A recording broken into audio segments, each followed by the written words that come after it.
Hola, hola jóvenes, ¿cómo están? Vamos a finalizar esta unidad de sistema respiratorio en relación al asma y al EPOC.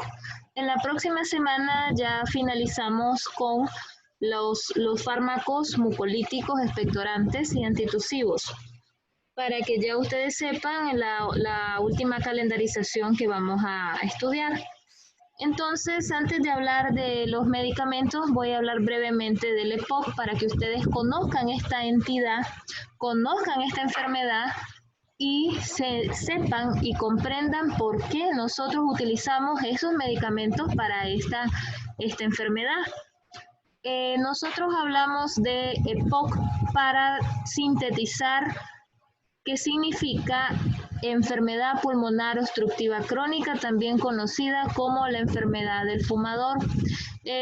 Su patología o su fisiopatología es bastante compleja, se las voy a dar rápidamente para que ustedes vayan adelantando ese contenido para cuando vayan a estudiar fisiopatología.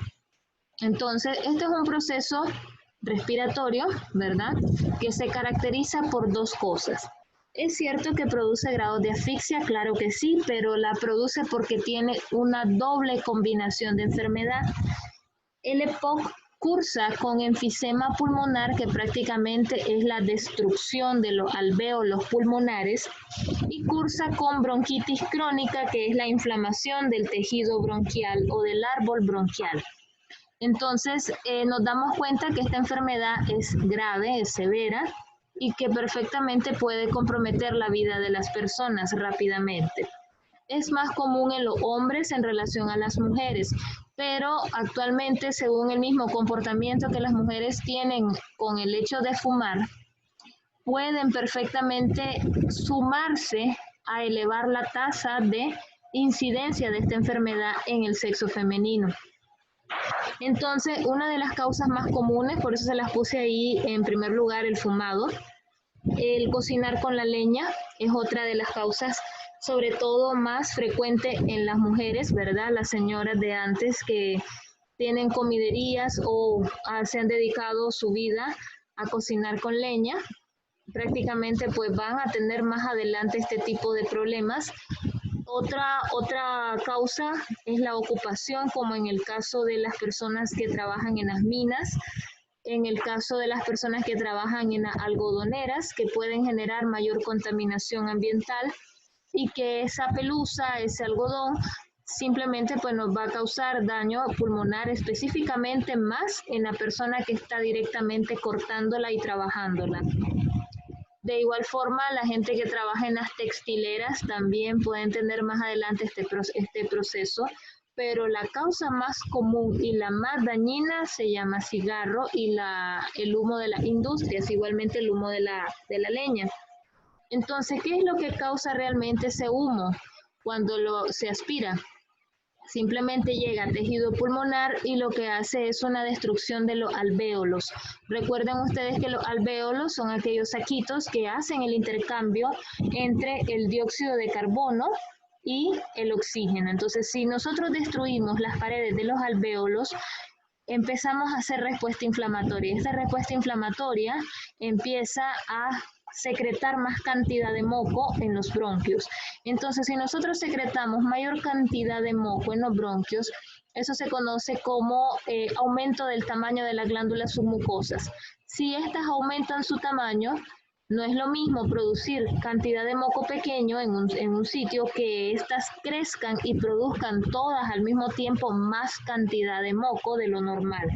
Eso es lo que pasa con esta enfermedad. En resumidas cuentas, esa es la fisiopatología. Aquí se las amplió un poco. El cigarro lo que causa es la muerte de las células, altera a los macrófagos, que son las primeras células de la defensa. Ellos salen a relucir y causan hipertrofia de las glándulas submucosas.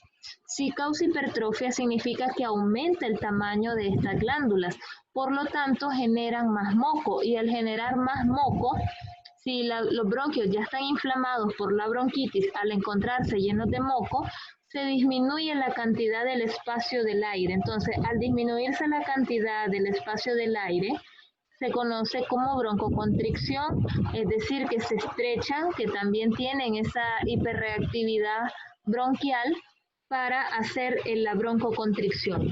Asimismo, se da un proceso inflamatorio, como les estaba diciendo, es un proceso crónico, el cual incrementa más macrófagos, porque obviamente el organismo, al ver que está todavía inflamado, sigue llamando a más células de la inflamación. Llama a más macrófagos y estos empiezan a detectar y a liberar más quimiosinas, más respuesta inflamatoria y se vuelve peor.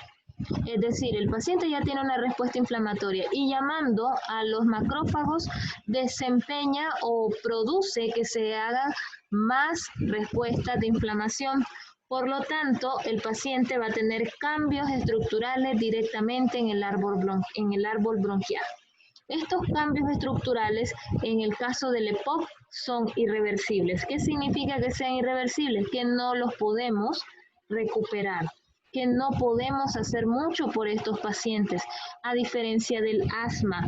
En el caso del asma, es una enfermedad inflamatoria que se puede revertir en el momento de la crisis. No la podemos curar, pero sí la podemos revertir, la podemos tratar. Utilizamos esteroides para disminuir la inflamación que tiene el pacientito o el paciente en crisis de asma. Asimismo, utilizamos broncodilatadores para aumentar el espacio de oxigenación que el paciente necesita. En el caso del EPOC, ya vimos que hace una destrucción de los alvéolos. No existe medicamento alguno para restaurar la pared de los alvéolos. Una vez que ellos se rompen, se rompen. Entonces, no hay algo que revierta el enfisema. Lo que nosotros hacemos con los medicamentos para el EPOC es tratar de contrarrestar la bronquitis como tal. Si acaso, con los mismos broncodilatadores y los esteroides que se utilizan en estos pacientes, pueden tener ligera mejoría junto con el oxígeno para ayudar al enfisema, pero se trata más a la bronquitis. ¿Por qué? Porque no existe un medicamento específico o una gama de medicamentos específicos que me regeneren la pared de los alvéolos.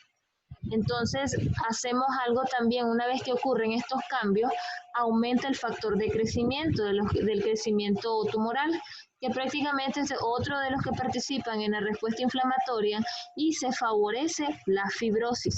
La fibrosis es la rigidez, es decir, que el pulmón de esta persona pierde la capacidad de elasticidad para que siga respirando.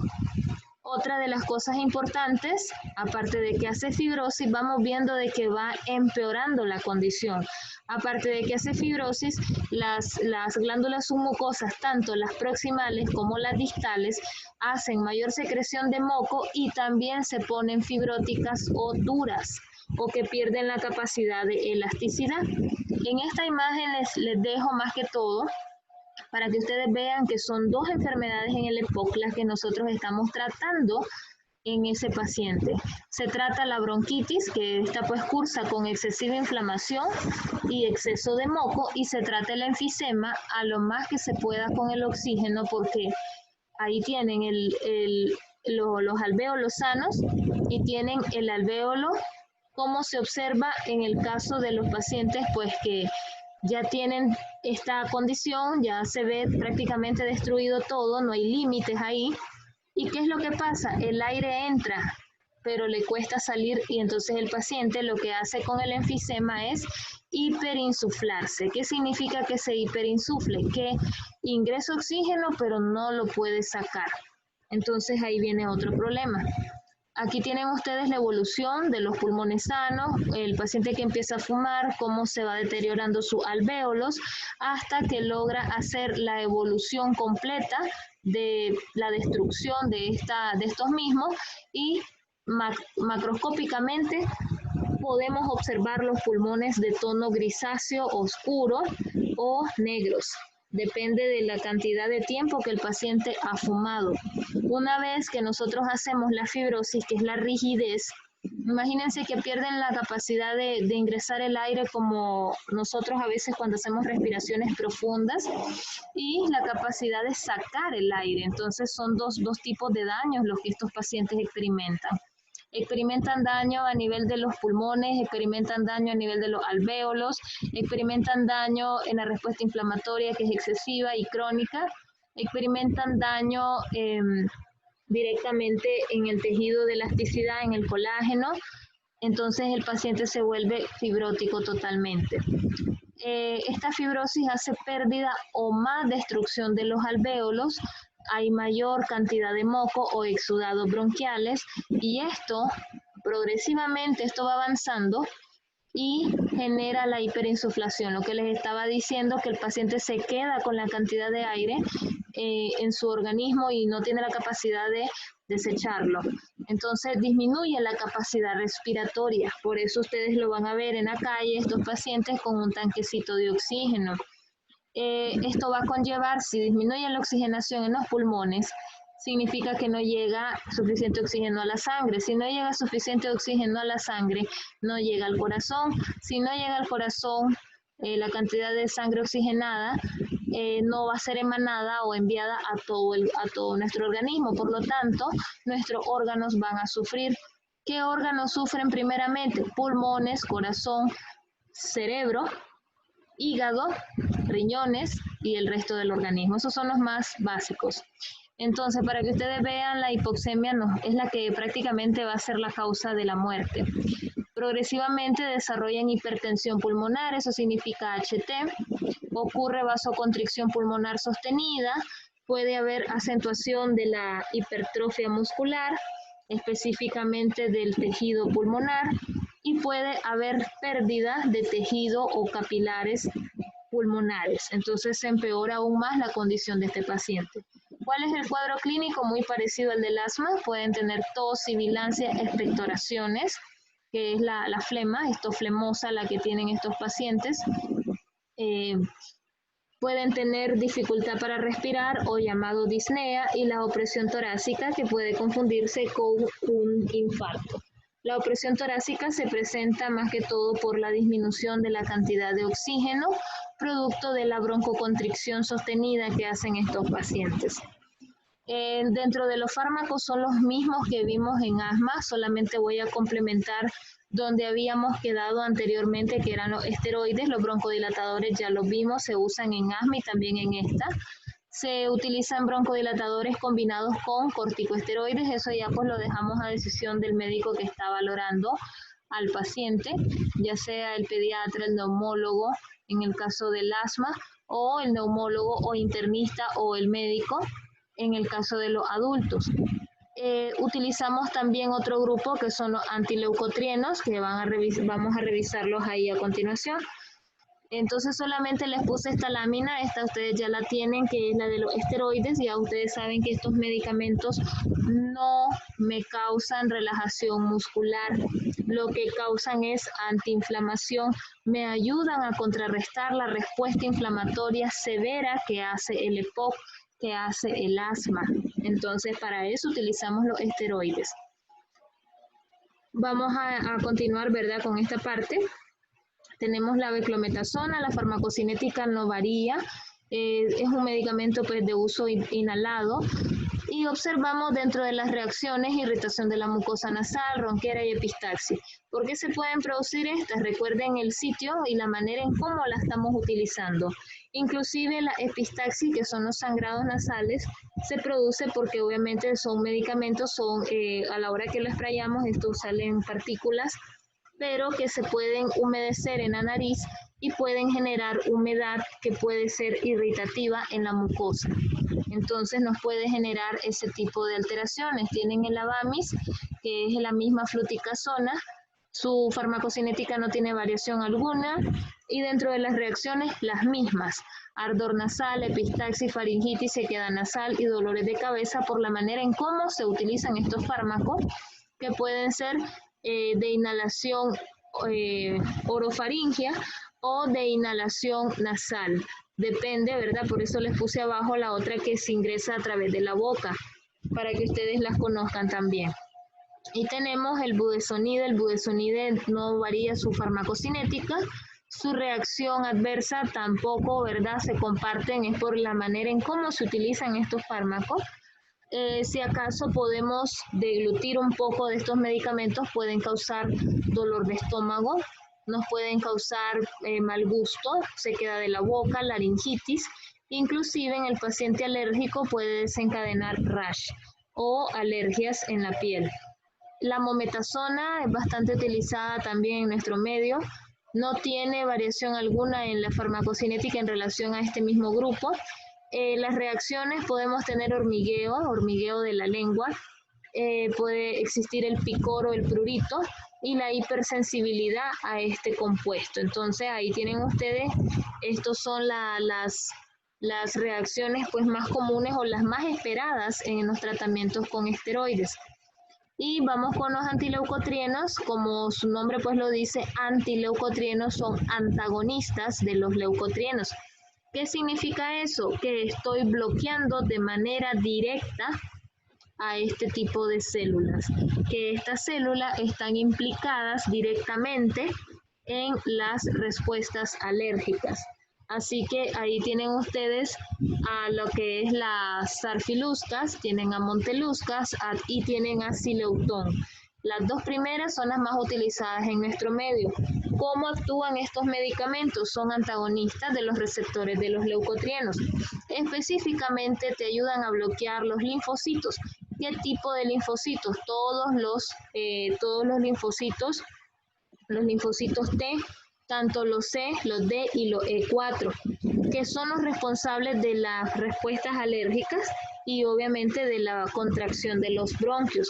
Así de que si sabemos que estos medicamentos contrarrestan a los leucotrienos, estoy revirtiendo parte de la reacción alérgica y estoy también, por eso se pueden usar en asma, y estoy también revirtiendo el broncoespasmo que tiene el paciente o la broncoconstricción.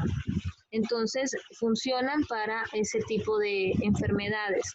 Aquí tenemos a sarfiluscas, esto es tomado, es oral, vienen comprimidos.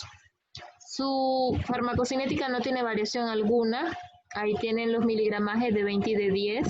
Pueden producir palpitaciones, vómitos, diarreas, mialgias, cefaleas. Dentro de las más temidas, les digo, de las reacciones más feas, sobre todo para Montelusca, es que nos puede bajar plaquetas. Recordemos que trabaja directamente con los linfocitos y tiene también influencia sobre respuesta inflamatoria. Entonces es contraproducente el uso de los antileucotrienos con anticoagulantes porque bajan aún más las plaquetas. Entonces, en ese caso, tenemos siempre que consultar. Tenemos siempre, en el caso, ¿verdad?, de ustedes, manden al paciente que vaya a la consulta con el médico, porque nosotros tampoco podemos automedicarnos, ni tampoco podemos, en el caso de ustedes, no pueden automedicar al paciente. Entonces, yo siempre recomiendo, mándenlo, porque no todos los pacientes tienen la indicación para tomar este tipo de medicamentos. Igualmente Montelukast vienen tabletas en comprimido, hay de 5, hay de 10, son las que más se comercializan en nuestro medio. Tiene, ¿verdad?, reacciones como la hipersensibilidad, el insomnio y alteraciones hemorrágicas, como les estaba diciendo, por la influencia de que disminuyen las plaquetas. Entonces hay que valorar eso. Los usos o en qué tipo de pacientes puedo utilizar estos medicamentos ya vimos en asma, en EPOC, en bronquitis, en neumonía. Más que todo en bronquitis no voy a utilizar Montelukast, no voy a utilizar esteroides, solamente pues que amerite el caso, realmente sí. Pero generalmente en las bronquitis, en las neumonías, lo que nosotros utilizamos son tratamientos a base de broncodilatación y de antibiótico-terapia, sobre todo si son neumonías bacterianas. Si son neumonías de tipo viral, no se recomiendan los antibióticos. Sin embargo, se pueden, estando ingresados en el hospital, pueden rápidamente recontagiarse de infecciones bacterianas. Entonces, por eso casi siempre todas las neumonías se tratan con antibióticos, para que ustedes también sepan esa parte. Y con esto finalizamos pues esta clase. Pues sin más pues que agregar, nos seguimos comunicando en las reuniones. Saludos a todos y bendiciones.